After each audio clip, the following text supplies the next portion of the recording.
బండిని మంచిగా చూసుకుంటే బండి అనేది మనల్ని మంచిగా చూసుకుంటుంది. మనం బండికి మెయింటెనెన్స్ చేయకుండా దానికి ఏం ఖర్చులు పెట్టకుండా బండి మనం చూసుకోవాలి, అదే పని చేయాలంటే చేయదు. మెయిన్ బండిని ఫస్ట్ మంచిగా చూసుకోవాలి, తర్వాత అది మనల్ని మంచిగా చూసుకుంటుంది. హాయ్ ఫ్రెండ్స్ అందరికీ, ఈరోజు అయితే మనం వీడియో అయితే చేయబోతున్నాం. వెల్కమ్ టు మా విలేజ్ జేసీబీ బ్లాగ్స్. నేను చెప్పిన కదా రీల్లో, నేను ట్రాక్టర్ మెయింటెనెన్స్ ఎలా చేసుకోవాలి, గ్రీజింగ్ ఎట్లా చేసుకోవాలని నేను ఫుల్ వీడియో చేస్తా అని చెప్పిన. దానికి కూడా మంచి రెస్పాన్స్ వచ్చింది రీల్కి అయితే. ఇప్పుడు నేనైతే ఫుల్ వీడియో అయితే చేయబోతున్నా. ఎట్లా అంటే మెయింటెనెన్స్, గ్రీజింగ్ కానీ ఆయిల్స్ కానీ ఒక్కొక్కటి ఒక్కొక్క స్టెప్ బై స్టెప్గా నేను చెప్పుకుంటాను అయితే మీకైతే చెప్తాను. వీడియో అయితే లాస్ట్ వరకు చూడండి. మన gear pro full video review అయితే మన ఛానల్లో ఉంటుంది, కింద డిస్క్రిప్షన్లో ఇస్తా. వీడియో వాచ్ ఇప్పుడైతే మనం అయితే వీడియోకి అయితే వెళ్ళిపోదాం, సొల్లు లేకుండా మ్యాటర్లకు అయితే వెళ్ళిపోదాం. అయితే ఇంకోటి వచ్చేసి ఏంటంటే, నేను మెయిన్గా చెప్పాలనుకుంటున్నా, ఇది మన షోరూంలో ఇస్తారు, మనకు ఆపరేటర్స్ మాన్యువల్ అని మనకు షోరూంలో అయితే ఇస్తారు. చాలామంది డ్రైవర్లు ఏం చేస్తారంటే, బండి తీసుకున్న తర్వాత ఓనర్లు అయినా డ్రైవర్లు అయినా సరే తీసుకున్నప్పుడు ఈ బుక్ అనేది ఇస్తారు మనకు. ఇది వచ్చేసి మాన్యువల్ అన్నమాట. ట్రాక్టర్ గురించి ప్రతి ఒక్కటి, ఏ సర్వీస్ ఏ టైంలో చేసుకోవాలి, పార్ట్స్ అనేది ఎట్లెట్లుంటాయి, పార్ట్స్ పేరేంది, అవన్నీ తెలుసుకోవాలంటే ఆ బుక్ అయితే మనం చదువుకోవచ్చు. అప్పుడప్పుడు చదవండి. అది కూడా మనం ఏమైనా బండి తీసుకొచ్చి ఇంట్లో పెట్టినామో, బండి నడుపుకున్నామో కాదు, ఒకసారి బుక్ కూడా అనేది అయితే చూడాలి. దాంట్లో అయితే మంచిగా ఉంటుంది అన్నమాట. మ్యాటర్ అయితే ఎంతో కొంత అయితే ఆ బుక్ నుంచి అయితే మనం తెలుసుకోవచ్చు. మొత్తం ఫుల్గా నేను తెలుసుకోవచ్చు అని చెప్పట్లేను, ఆ బుక్ నుంచి కొంచెం అయితే తెలుసుకోవచ్చు. ఇప్పుడు మెయిన్ మ్యాటర్కి వద్దాం. మనం ఫస్ట్ అయితే మ్యాండేటరీ గ్రీజింగ్, కింగ్ పిన్ అయితే గ్రీజింగ్ చేసుకోవాలి. ఇప్పుడు నేను అన్ని పిన్ల గ్రీజింగ్ చేసి అయితే మీకు చూపించలేను కాబట్టి నేను ఒక పిన్కి అయితే గ్రీజింగ్ చేసి చూపిస్తా. చూడండి, నేను గ్రీజ్ గన్ అయితే మొన్న చూపించిన కదా రీల్లో, మనం ఇదే గ్రీజ్ గన్ వాడతాం. ఇప్పుడు నేను ఒక పిన్కి అయితే కొట్టి చూపిస్తా. అన్ని పిన్లు అంటే మళ్ళీ వీడియో అనేది లాంగ్ అవుతుంది. ఒక పిన్కి అయితే కొట్టి చూపిస్తా. చూడండి, మనం వాడేది కింగ్ గ్రీజ్ అనమాట. ఎందుకంటే జేసీబీకి చూడవచ్చు, ఇప్పుడు బ్లాక్ కలర్ అనేది వస్తుంది కదా, వండు దగ్గరకు వచ్చి చూపి. ఇప్పుడు మనం ఫ్రెష్ గ్రీజ్ అనేది ఏమో వైట్ కలర్లో ఉంటుంది. ఇప్పుడు ఇది బురదలో మొత్తం వండులాగా ఉన్నది కాబట్టి ఈ బ్లాక్ కలర్ మొత్తం బయటకు వచ్చేలాగా కొట్టుకోవాలి మనం. ఎందుకంటే ఇప్పుడు ఆ వండు అనేది బయటకు వచ్చిందంటే ఫ్రెష్ గ్రీజ్ అనేది పిన్ను లోపల ఉండిపోతుంది. అది మొత్తం అట్లనే ఉందనుకో, మన ఫ్రంట్ పోర్షన్కి తొందరగా డ్యామేజ్ అయ్యే అవకాశం అనేది ఉంటుంది. మనం వైట్ గ్రీజ్ వచ్చేదాకా కొట్టుకోవాలి. ఆ బ్లాక్ గ్రీజ్ వండు అనేది అయితే బయటకు వెళ్ళిపోతుంది. ఫ్రెష్గా ఇప్పుడు చూడవచ్చు, మనకు కొంచెం వైట్గా వస్తుంది. ఇక ఫ్రెష్ గ్రీజ్ అనేది అయితే ఇప్పుడు లోపల ఉంటుంది. ఇంకోటి యాస్టీజ్గా సేమ్ ఇటు సైడ్ అటు సైడ్ 2 కింగ్ పిన్లు ఉంటాయి. ఇక క్లచ్ పెడల్స్, బ్రేక్ పెడల్స్ అనేది ఒక 2 ఉంటాయి. ఇటు 2 అటు 2. ఇంకోటి టాప్ లింగ్ అనమాట, టాప్ లింగ్ కొట్టుకోవాలి. ఇంకోటి centre pin, main centre pin వచ్చేసి కింద ఉంటుంది. కింద సెంటర్ పిన్ కూడా కొట్టుకోవాలి గ్రీజ్ అనేది. ఎందుకంటే ఇప్పుడు మనం గ్రీజింగ్ వల్ల ఏం ఉపయోగం అంటే, ఒక 3 సంవత్సరాలు వచ్చే ఫ్రంట్ పోర్షన్ మనకు ఒక 2 సంవత్సరాలనే పోతుంది గ్రీజ్ కొట్టకపోతే. అదే నువ్వు మంచిగా గ్రీజింగ్ మెయింటైన్ చేసావు అనుకో, వారం మంచిగా అనేది మనకు ఫ్రంట్ పోర్షన్ అనేది ఒక లైఫ్ టైం అనేది కొంచెం ఎక్కువ ఇస్తుంది. ఇప్పుడైతే నేను గ్రీజ్ అయితే ఒక పెన్ అయితే కొట్టి చూపించిన. ఇక మీరు లాంగ్ వీడియో అవుతుంది కాబట్టి నేనైతే పిన్స్ అయితే చెప్తా. 2 కింగ్ పిన్లు, కింద సెంటర్ పిన్ వస్తుంది మన క్లచ్ పెడల్కి, బ్రేక్ పెడల్స్కి. వెనక టాప్ లింక్ను 2 సైడ్ కొమ్మలకు కూడా కొట్టుకోవాల్సి వస్తుంది. ఇంకోటి ఏంటంటే, మహేంద్ర బండికి యాక్సిల్ సీల్స్ ఉంటాయి. యాక్సిల్ సీల్స్ దీనికి కూడా ఉంటాయి, కానీ దీనికి మనకు గ్రీజింగ్ కొట్టుకునే ఆప్షన్ అయితే ఉండదు. జాయిండర్కి, మహేంద్రకి అయితే గ్రీజింగ్ చేసుకోవాలి. ఎందుకంటే గ్రీజింగ్ చేసుకోకపోతే దానికి ఆయిల్ సీల్ ఎక్కువ పోయే అవకాశం ఉంటుంది. దీనికైతే మనకు గ్రీజ్ కొట్టుకోవడం అయితే ఏం పిన్లు అయితే ఉండదు. ఆప్షన్ అయితే జాయిండర్కి అనేది అయితే ఇవ్వరు. దీనికి అట్లా ఉండదు కాబట్టి మహేంద్రకి ఏమో గ్రీజ్ ఉంటుంది, గ్రీజ్ మెయింటైన్ చేసుకోవాలి. గ్రీజ్ మెయింటైన్ చేసుకోకపోతే యాక్సిల్ సీల్స్ అనేది అయితే పోతాయి, గేర్ ఆయిల్ కూడా పోవడం జరుగుతుంది. ఇంకోటి మనం నెక్స్ట్ వచ్చేసి చూసుకుందాం. మెయిన్గా చాలామంది డ్రైవర్లు ఏం చేస్తారంటే, నేను చాలామందిని చూసిన నేను. ఎందుకంటే మనకాడ చేసే డ్రైవర్లు కూడా ఏం చేస్తారంటే, పొద్దున బండి పనికి పోవాలంటే స్టార్ట్ చేయాలంటే డైరెక్ట్ తాళం ఉంటుంది, డీజిల్ పోసుకున్నామా బండి స్టార్ట్ చేసామా అనుకుంటారు. కానీ మ్యాండేటరీగా ఏం చేసుకోవాలంటే, ఇప్పుడు 1 నిమిషం పని అంటే బండి స్టార్ట్ చేయే ముందుకు 1 నిమిషం కూడా పట్టదు, ఆయిల్ అనేది చూసుకోవాలి. ఇంజన్ ఆయిల్ అనేది చాలా మ్యాండేటరీ మనకు. 5 నిమిషాల పని కూడా కాదు, ఇది నిమిషం పని. ఇట్లా బండి స్టార్ట్ చేసుకుందుకు చూసుకోవాలి. ఎందుకంటే ఒకవేళ స్టార్ట్ అయితే ఏమవుతుందంటే, ఆయిల్ అనేది మొత్తం సప్లై అవుతుంది కాబట్టి మళ్ళీ గేజ్ అనేది తక్కువ చూపిస్తుంది. ఎర్లీ మార్నింగ్ బండి స్టార్ట్ చేయే ముందుకు చూసుకోవాలి. ఇంకోటి, మనం బండి స్టార్ట్ చేయే ముందుకు అనేది ఎర్లీ మార్నింగ్ ఇంజన్ ఆయిల్ అనేది చూసుకోవాలి. ఎందుకంటే మన నైట్ మొత్తం ఇంజన్ ఆయిల్ అనేది ఇంజన్ నుంచి కింద స్టోరేజ్ సంపులకు అయితే వస్తుంది అనమాట. స్టార్ట్ చేసి చెక్ చేసుకుంటే, ఇప్పుడు ఒకవేళ నేను ఇప్పుడు గేజ్ చూడలేను, ఎందుకంటే నేను ఆల్రెడీ స్టార్ట్ చేసి బండికి తీసుకొచ్చిన కాబట్టి. ఎర్లీ మార్నింగ్ మనం బండి స్టార్ట్ చేయే ముందుకు గేజ్ అనేది చూసుకుంటుంది, బరాబర్ అనేది చూపిస్తుంది. లేకపోతే బండి స్టార్ట్ చేసినాక నేను ఆఫ్టర్నూన్ అట్లా చూసుకుంటా అంటే మాత్రం కష్టం. సో ఇది కూడా ఒక ఆయిల్ చెక్ చేసుకోవడం అనేది మెయింటెనెన్స్లో ఒక పాత్ర అనమాట. ఎందుకంటే మెయిన్ ఇంజన్కి సంబంధించింది కాబట్టి మనకు ఆయిల్ అనేది చాలా మ్యాండేటరీగా ఉండాలి. అదొకటి గేజ్ అనేది చూసుకోండి. ఇంకోటి నేను కొన్ని బానట్ ఓపెన్ చేసేది చూపిస్తా. మనకు బ్యాటరీ మెయింటెనెన్స్లు కానీ అవన్నీ ఉంటాయి, కాకపోతే మనం చేసుకోము. చేసుకుంటే చాలా మెయింటెనెన్స్లు ఉంటాయి అన్నమాట. ఇప్పుడు నేను బానట్ ఓపెన్ చేసి చూపిస్తా. ఓకే రైట్, బానట్ అయితే ఓపెన్ చేసుకున్నాం. మనం ఫస్ట్గా మ్యాండేటరీగా నేను చెప్పేది ఏంటంటే బ్యాటరీ మనదైతే కొత్త బ్యాటరీయే. ఇప్పుడైతే టర్మినల్స్ ఉంటాయి కదా, ఈ టర్మినల్స్కి రస్టింగ్ రాకుండా, అంటే ఓల్డ్ బండ్లకు అయితే ఎక్కువ రస్టింగ్ వస్తుంది అనమాట. బురద వాడి మహీంద్రా బండ్లకు అయితే బ్యాటరీ బయట సైడ్ ఉంటుంది కాబట్టి బురద ఎక్కువ వాడి రస్టింగ్ అనేది వస్తుంది. సో కరెంట్ సప్లై అనేది అయితే మంచిగా ఉండదు. కాబట్టి మనం దీనికి రస్టింగ్ రాకుండా గ్రీజెస్ అయితే మెయింటైన్ చేసుకోవాలి. ఇంకోటి బ్యాటరీలో మన వచ్చేసి బ్యాటరీ ఎక్సీడ్ అనమాట. బ్యాటరీ సర్వీస్ ఎట్లా అంటే, మనం బండి ప్రతి సర్వీసింగ్ చేయించినప్పుడల్లా డిస్టిల్ వాటర్ అనేది మనం టాప్అప్ చేసుకోవాలి. ఎందుకంటే డిస్టిల్ వాటర్ టాప్అప్ చేసుకోకపోతే బ్యాటరీ వీక్ అవుతుంది, వీక్ అయ్యి బ్యాటరీ పోవడం జరుగుతుంది. సో మనం ఇంకోటి బ్యాటరీ అయితే క్యాప్స్ ఓపెన్ చేసుకొని చేసుకోవాలి. ఇంకోటి నేను ఏం చెప్తున్నా అంటే ఎయిర్ ఫిల్టర్. మనం చాలామంది బద్ధకం ఉంటుంది, అఫ్కోర్స్ నాకు కూడా ఉంటుంది బద్ధకం. నేను బండి స్టార్ట్ చేయాలంటే ఎయిర్ ఫిల్టర్ క్లీన్ చేయను ఒక్కొక్కసారి, కాకపోతే ఒక్కొక్కసారి చేసుకుంటా. ఎందుకని నేను చెప్తా అంటే, ఇప్పుడు మనం దుమ్ము పనిలో చేసినాం అనుకో, దుమ్ము పనిలో చేస్తే ఏమవుతుంది, ఇప్పుడే చూడొచ్చు చాలా డస్ట్ ఉన్నది అనమాట మన ఫిల్టర్కి. మన ఫిల్టర్కి వచ్చేసి చాలా దుమ్ము ఉన్నది. ఏమవుతుందంటే ఈ దుమ్ము మన బాడీకి మనకు ఎయిర్ ఎంతో, ఇప్పుడు మనం ముక్కులు మూసుకున్నాం అనుకో, మన గాలి అయితే ఆడదు. సో దీనికి కూడా ఈ ఎయిర్ అనేది ఫ్రీగా వెళ్ళిపోతుంది. ఇప్పుడు మొత్తం ఇది మట్టితో జామ్ అయిపోతే ఏమవుతుందంటే, ఇంజన్ అనేది గాలి తీసుకోలేక డీజిల్ ఎక్కువ తీసుకొని డీజిల్ మైలేజ్ అనేది అయితే రాదు, ఇంకో పట్టు కూడా అయితే ఉండదు. మ్యాండేటరీగా మనం ఫిల్టర్ అయితే క్లీన్ చేసుకోవాలి. ఇంకోటి, ఇప్పుడు మన వర్షన్లలో దుమ్ముల ఒడ్ల పని అక్కడిక్కడ చేసినప్పుడు దుమ్ము ఎక్కువ పని, రోటోవేటర్ కొట్టినప్పుడు కానీ అవన్నీ పనులు చేసినప్పుడు ఏం చేసుకోవాలంటే, రోజుకి ఒకసారి ఫిల్టర్ అనేది పక్కా క్లీన్ చేసుకోవాలి, ఎయిర్ పెట్టించుకోవాలి. చూడొచ్చు మనం లోపల అయితే తీసినాం, లోపల ఫిల్టర్ చిన్నది ఒకటి వస్తుంది. ఈ చిన్నది దానికైతే దుమ్ము అయితే ఉండదు. ఇది చూడొచ్చు, దుమ్ము చూడండి, ఘోరం అనేది అయితే ఉంటుంది. మనం ఎర్లీ మార్నింగ్ బండి స్టార్ట్ చేసేటప్పుడు రోజు కాకపోయినా ఎప్పుడైనా ఒకసారి అయితే మనం ఫిల్టర్ అనేది అయితే క్లీన్ చేసుకోవాలి. క్లీన్ చేసుకుంటే బండి కూడా ఫ్రీగా ఉంటుంది, మైలేజ్ అనేది ఎక్కువ ఇస్తుంది. ఓకే, ఇప్పుడు మనం ఫిల్టర్ గురించి అయితే తెలుసుకున్నాం. ఇంకోటి వచ్చేసి మనకు కూలెంట్ అనమాట. కూలెంట్ అనేది ఇంజన్కి మెయిన్ పాత్ర.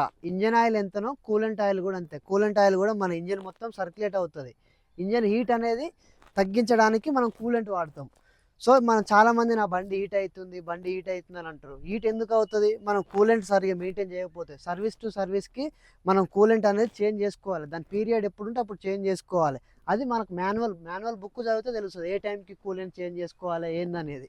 సో కూలెంట్ అనేది మనం సర్వీస్కి చేంజ్ చేసుకోవాలి. ఇంకోటి, మధ్యలో కూలెంట్ అనేది తగ్గుతూ ఉంటే మనకు కోల్డ్ ఫ్యూయల్ అని ఇక్కడ ఉంది కదా మార్కు, ఈ మార్క్ వరకు అయితే మనం ఉంచుకోవాలి. ఫుల్ పోసుకొని పెట్టుకోవద్దు. ఫుల్ పోసుకొని పెట్టుకుంటే ఓవర్ఫ్లో అవుతుంది అనమాట. ఇప్పుడు మనం హీట్ అయిన ఓవర్ఫ్లో అయినప్పుడు ఈ నిండటానికి వస్తుంది, ఇది పైకి వస్తుంది అనమాట. మార్క్ అనేది కూలెంట్ పైకి వచ్చినప్పుడు ఏమవుతుందంటే బండి హీట్ అయినట్టు. సో హీట్ అవ్వడం కారణం ఏంటంటే కూలెంట్ ఆయిల్ అనేది కరెక్ట్ లేదు, లేకపోతే గేజ్కి లేదు అన్నట్టు మనం అనుకోవాలి. ఇంకో కూలెంట్ అయితే చూసుకోవాలి. ఇంకోటి, ఎవ్రీ 50 అవర్స్కి మనం వాటర్ సపరేటర్, దీన్ని వచ్చేసి వాటర్ సపరేటర్ అంటాం. మనకి ఇక్కడ రెడ్ కలర్ది ఒక మార్క్ అయితే కనిపిస్తుంది. దీని బాటిల్ టైప్ ఉంది కదా, ఈ బాటిల్ టైప్ లోపల మనకు ఒక రెడ్ కలర్ది లేయర్ లాంటిది ఉంటుంది.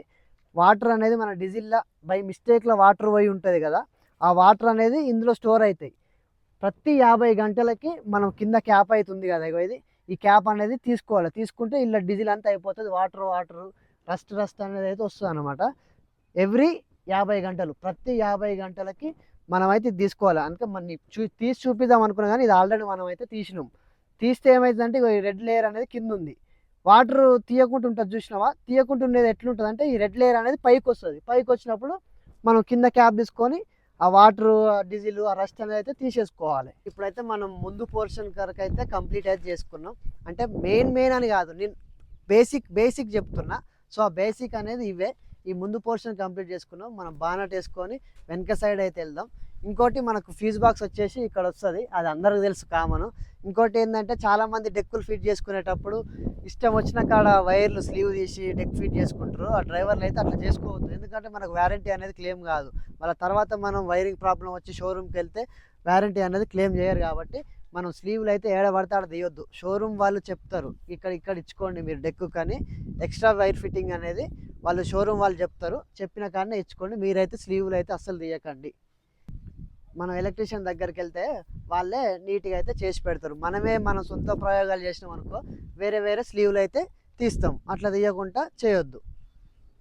ఓకే రైట్, ఇప్పుడైతే మనం ముందు పోర్షన్ వరకు అయితే కంప్లీట్ చేసుకున్నాం. బానట్ వేసుకొని వెనకకి వెళ్దాం. ఇంకా మెయిన్గా వచ్చేసి అయితే వెనకాల ఏముంటాయి అంటే, మెయిన్గా అంటే నార్మల్గా ఏమి ఉండవు. గేర్ ఆయిల్ అనేది ఒకటి, గేజ్ సింబల్ అనేది ఒకటి ఉంటుంది, మనకు మార్క్ ఉంటాయి. ఇక్కడ 2 గ్లాస్ టైప్ అయితే వస్తాయి. ఈ గ్లాసులల్లో కింద ఒకటి పైన ఒకటి అనేది ఉంటుంది. పైన దాంట్లో కొంచెం ఉన్నా కూడా మనకు గేజ్కున్నట్టు అనుకోవాలి. ఇప్పుడు పైన ఫుల్ ఉంటుంది, ఫుల్ ఒకటి కింద ఒకటి, పైన అనేది ఫుల్ మార్క్ అనమాట. ఆ ఫుల్ రౌండ్ గ్లాస్లో కొంచెం కనపడితే మనకైతే గేజ్కున్నట్టు. ఇంకోటి టైర్లు అయితే గాలి అయితే మంచిగా మెయింటైన్ చేసుకోవాలి. గాలి మంచిగా మెయింటైన్ చేసుకోకపోతే ట్రాక్టర్ అనేది అయితే పట్టదు. ఇంకోటి గ్రీజింగ్, మీకు గ్రీజింగ్ కూడా చెప్పిన, వెనకాల ఇవి ఉంటాయి కొమ్మలకి సైడ్ 2 ఉంటాయి, 2 కొమ్మలకి 2 ఉంటాయి. ఇంకోటి ఇక్కడ అనమాట వెనక పోర్షన్లో అయితే నార్మల్గా ఏమైతే ఉండవు, నార్మల్గా గ్రీజింగ్ గివి పిన్నులు అవి ఇవే ఉంటాయి కదా. ఇంకోటి వచ్చేసి ఏంటంటే మనం డీజిల్ ట్యాంక్ విషయానికి వస్తే, మెయిన్ డీజిల్ విషయానికి వస్తే ఏమవుతుందంటే గేజ్కి మెయింటైన్ చేయం. మనం డ్రైవర్కి ఇచ్చి పంపిస్తాం, ఓనర్ ఎక్కడైనా పనికి వెళ్ళిపోయినా కూడా బండి ఎయిర్ లాక్ అయ్యేదాకా కొడతారు. ఎయిర్ లాక్ అయితే మాత్రం వాష్ పంపు పోయే అవకాశం ఉంటుంది, డీజిల్ పంపు పోయే అవకాశం ఉంటుంది అనమాట. డీజిల్ అనేది అయిపోక ముందుకే మనకు రెడ్ మీద ఉన్నప్పుడే బండి అనేది ఆపుకోవాలి. ఇక ఎట్లా ఓనర్ రాలేదు కదా డ్రైవర్ అట్లనే నడుపుతా అని చేస్తే, ఊకే ఎయిర్ లాక్ చేస్తే వాష్ పంప్ అనేది అయితే పోతుంది. సో ఎయిర్ లాక్ కాకముందుకే డీజిల్ అయితే రెడ్ మీద ఉండగానే మళ్ళీ డీజిల్ తెచ్చుకొని పోసుకోండి. నేను చెప్పే ఒక సజెషన్ అనమాట మీకు. ఇంకోటి వచ్చేసి ఏంటంటే జాండీర్ 18 మోడలు 17 మోడల్ అట్లా ఉన్నాయి కదా, వాళ్ళకి కొంచెం డీజిల్ ట్యాంక్ దగ్గర అయితే కొన్ని కొత్త పార్ట్స్ అయితే రీప్లేస్ చేసారు. అవి నేను చూపిస్తా. కొత్త పార్ట్స్ ఏమేమి చేసారు అంటే, ఇక్కడ ఎర్తింగ్ అవుతుందంట, ఎర్తింగ్ అవుతుంది. ఇది వచ్చేసి చిన్న క్లిప్. ఇంకోటి క్యాప్లో మనకు చైన్ అనేది ఇచ్చారు. అప్పుడు పాతల చైన్ అనేది ఇప్పుడు తీసేసి ఓన్లీ ప్లాస్టిక్ అనేది వస్తుంది. ప్లాస్టిక్ మన మూత హోల్డర్ అనమాట, హోల్డర్ లాగా మూత అనేది వస్తుంది. ఇప్పుడు అది నేను ఓపెన్ చేసి చూపిస్తాను చూడండి. ఇది ప్లాస్టిక్ అనమాట, ఇది ప్లాస్టిక్ అనేది వస్తుంది. ఇంతకుముందు చైన్ ఉంటుండే, అది కొంచెం ఎర్తింగ్ అనేది అవుతుందంట, అందుకనే కొంచెం రీమోడలింగ్ అనేది చేసిర్రు. అది మనకు షోరూంలో పోతే ఫ్రీగానే చేస్తారు అనమాట. ఇదొకటి, చైన్ ఒకటి, ఒక వైర్ అనేది డీజిల్ ట్యాంక్ వచ్చే వైర్ అనేది రీప్లేస్ అయితే చేస్తారు. అది ఫ్రీగానే చేస్తారు. మీకు ఒకవేళ తెలియకపోతే మీకు షోరూంలోకి వెళ్ళండి, మీకు దగ్గర ఉన్న షోరూంలోకి వెళ్ళి గిట్లా డీజిల్ ట్యాంక్ రీప్లేస్ చేయాలంటే వాళ్ళు ఫ్రీగా అయితే మీకు చేస్తారు. ఇంకోటి మనకు గేర్ ప్రో విషయానికి వస్తే, ఓనర్ మాన్యువల్ అనేది మనకు మడగర్ మీద అయితే ఇచ్చారు, ఈజీగా చూసుకోవచ్చు. మనకు పీరియడిక్ మెయింటెనెన్స్ సర్వీస్ అనేది ఒకటి ఉంటుంది. ఏ టైంకి ఏ ఆయిల్ చేంజ్ చేసుకోవాలి, transmission oil level 50 hours, every 50 అవర్స్కి check engine transmission oil level. అంటే మనకు ట్రాన్స్మిషన్ అంటే గేర్ బాక్స్ వస్తుంది, గేర్ బాక్స్ అనేది ఎవ్రీ 50 గంటలకి గేర్ బాక్స్ ఆయిల్ అనేది చెక్ చేసుకోండి అని చెప్తుండు. ఇట్లా మనకు చాలా ఉంటాయి అన్నమాట లిస్టు. ఎవ్రీ గ్రీస్ పిన్ కూడా ఏడేడ గ్రీస్ పిన్లు ఉన్నాయి అనేది మనకైతే చెప్తుంది. ఇగో ఇక్కడ ఇండికేటర్ అయితే చూపిస్తూ ఉంటాయి, మీరు చూసుకొని గ్రీజింగ్ పాయింట్స్ కూడా, లిఫ్ట్ లింక్ కూడా మనకు ఇక్కడ 7 అని నెంబర్ ఇచ్చింది కదా, ఇక్కడ కూడా ఇచ్చారు, జాక్ పాయింట్ అవన్నీ ఉంటాయి, చూసుకోండి. ఓనర్ మాన్యువల్ అనేది చాలా మ్యాండేటరీ. ఇప్పుడు చాలామంది ఓనర్లకు ఏమవుతుందంటే ఏ టైంకి ఏ సర్వీస్ చేసుకోవాలనేది అయితే తెలియదు. మెయిన్ అది తెలుసుకోండి, ఎందుకంటే మనకు ఇన్ని లక్షలు పెట్టి బండి కొంటున్నాం అంటే దాని మెయింటెనెన్స్ అనేది మనకు తెలవాలి. ఎట్లా తెలవాలి, ఒక మాన్యువల్ అనేది ఉంటుంది. ఇన్ని గంటలకు మనం, ఇప్పుడు సపోజ్ నా బండి ఉన్నది గేర్ ప్రో, 100 గంటలకు ఫస్ట్ ఫ్రీ సర్వీస్ చేసుకోవాలి. మనకు ఫ్రీ సర్వీస్లు వచ్చేసి 3, నాకు ఫస్ట్ ఫ్రీ సర్వీస్ వచ్చేసి 100 గంటలు, సెకండ్ ఫ్రీ 500 గంటలు, మళ్ళీ థర్డ్ ఫ్రీ వచ్చేసి 1000 గంటలు. తర్వాత మనకి ఎట్లా అంటే ఎవ్రీ 500, ప్రతి 500 గంటలకి మనకు సర్వీస్ అనేది ఉంటుంది. సో మీరు కూడా ప్రతి ఒక్క ఓనర్ కానీ డ్రైవర్ కానీ సర్వీస్ అనేది ఇంటర్వెల్స్ అనేది తెలుసుకున్న తర్వాత మనం బండి మెయింటెనెన్స్ అనేది ఈజీగా అయితే చేసుకోవచ్చు. ఇప్పుడు మనకు షోరూమ్ వాళ్ళు అయితే ఊకే కాల్ చేసి చెప్పరు, సార్ మీ బండికి సర్వీస్కి వచ్చిందని అయితే వాళ్ళైతే కాల్ చేసి చెప్పరు. మ్యాక్సిమం ఏదో ఒకసారి చేస్తారు కానీ వాళ్ళైతే ఊకే చెప్పరు. సో మన బండి కాబట్టి మనమే చూసుకోవాలి. మీరైతే సర్వీస్ ఇంటర్వెల్స్ మాత్రం తెలుసుకోండి. ఫైనల్గా నేను చెప్పేది అయితే ఇవే. మనం మెయింటెనెన్స్ ప్రకారానికి వస్తే ఇవైతే చేసుకోవాలి. నేను ఒకటే చెప్తున్నా, ఓనరే కానీ డ్రైవరే కానీ చిన్న చిన్న మెయింటెనెన్స్లు అయితే మనమే చేసుకోవాలి. అది షోరూమ్ వాళ్ళు అయితే మనకు ఇన్స్ట్రక్షన్స్ అనేది అయితే వాళ్ళు ఇవ్వరు. మనం చేసుకుంటేనే మనకు తెలుసు. బండి మనం నడుపుకుంటాం కాబట్టి మనమే మెయింటైన్ చేసుకోవాలి. ఈ చిన్న చిన్నవి మెయిన్ ఏంది, ఆయిల్ సర్వీసులు, తర్వాత టైర్లు, గాలి మెయింటెనెన్స్, బ్యాటరీ, డైనమో, ఇవన్నీ చిన్న చిన్నవి అనేది అయితే మనం చూసుకోవాలి. చూసుకుంటే తర్వాత మనకు బండి అనేది, మనం బండిని మంచిగా చూసుకుంటే బండి అనేది మనల్ని మంచిగా చూసుకుంటుంది. మనం బండికి మెయింటెనెన్స్ చేయకుండా, దానికి ఏం ఖర్చులు పెట్టకుండా మన బండి మనం చూసుకోవాలి, అదే పని చేయాలంటే చేయదు. మెయిన్ మనం బండిని ఫస్ట్ మంచిగా చూసుకోవాలి, తర్వాత అది మనల్ని మంచిగా చూసుకుంటుంది. వీడియో నచ్చితే లైక్ చేయండి, షేర్ చేయండి. ఇంకోటి, మన gear pro full video review అయితే మన ఛానల్లో ఉంటుంది, కింద డిస్క్రిప్షన్లో ఇస్తా. వీడియో వాచ్ చేయండి, సబ్స్క్రైబ్ చేయండి. Thank you.